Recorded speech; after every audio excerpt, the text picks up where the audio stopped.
අද දවසේ ඔයා පෞකාර ජීවිතයක් ගත කරන්න එපා. වැරදිලා ඇති ඔයාලට කලින් ඕවා හිත හිතා ඉන්නත් එපා.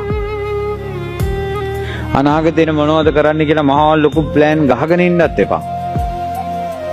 ඇත්තටම සිද්ධ වෙන්නේ නොසිතපු දෙයක් නම් කුමට මහා ප්ලෑන් ගහනවද?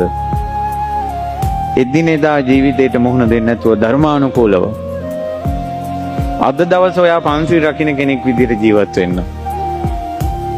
අද දවසේ කාටවත් බරක් නොවන විදිහට ජීවත් වෙන්න. අද දවසේ ඔයාගේ අම්මට ගින්දරක් දෙන්න එපා. අද දවසේ ඔයාගේ තාත්තට ගින්දරක් දෙන්න එපා. අද දවසේ ඔයා වංචාවක් කරන්න එපා. අද දවසේ ඔයා බණක් අහන්න.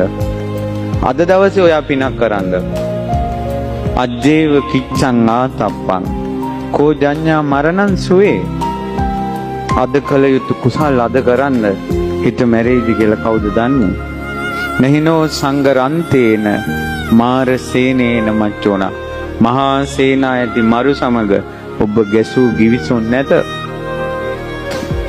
අපි කල්ලිල්ලලා ගහපු ගිවිසුන් නැහැ.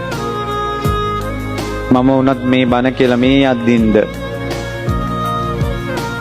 ජීවිතේ හරි අවිනිශ්චිතයි. විදුලියක්සේ වෙනස් වෙන ජීවිතය. තනාග තියෙන පිනිබින්දුවක්සේ අවිනිශ්චිත ජීවිතය. දියේ ඇඳි ඉරක්සේ අවිනිශ්චිත ජීවිතය.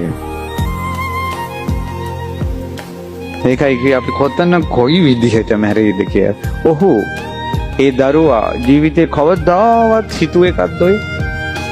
යේනහි මඤ්ඤන්ති තතෝ තං හෝති අඤ්ඤතා. ඔබ තමයි වෙනස් වීම, අනිත්‍ය, නොසිතූ දේ සිදුවීම. ඒ නිසා මැරෙන විදිහ ප්ලෑන් කරන්න එපා. ඇත්තටම ඔයා මැරෙන විදිහක් දෛවය විසින් අරගෙන ආවා. එහෙම නෙවෙයි. ජීවත් වෙන අද දවස හොඳින් ගත කරන්න ධර්මානුකූලව. ශාස්ත්‍රඥ වහන්සේ ගැන ශ්‍රද්ධාවෙන්, සීලය ගැන පැහැදීමෙන් ගත කරන්න අද දවස.